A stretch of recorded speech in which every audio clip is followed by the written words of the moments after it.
ব্রাহ্মণবাড়িয়া যুব তবলিগ কমিটি বাংলাদেশ কর্তৃক আজকে গণপ্রজাতন্ত্রী বাংলাদেশ সরকারের মাননীয় স্বরাষ্ট্রমন্ত্রী তিনি কোভিড-19 আক্রান্ত হয়েছেন, তার জন্য আমরা দোয়া মাহফিলে শরীক হয়েছি।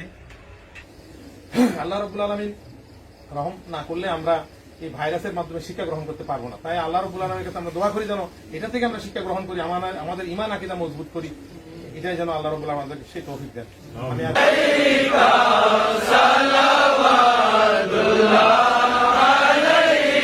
বাংলাদেশ গণপ্রজাতন্ত্রী বাংলাদেশ সরকার আল্লাহ আল্লাহ মাননীয় স্বরাষ্ট্রমন্ত্রী আল্লাহ আল্লাহ আসাদুজ্জামান খান খামাল আল্লাহ আল্লাহ সুস্থ আল্লাহর কৌশল আজমান নিগাহে করম দিয়ে আল্লাহ আলামিনা কাই মাওলা তাজদার মদিনা জনাব রাসূলুল্লাহ সাল্লাল্লাহু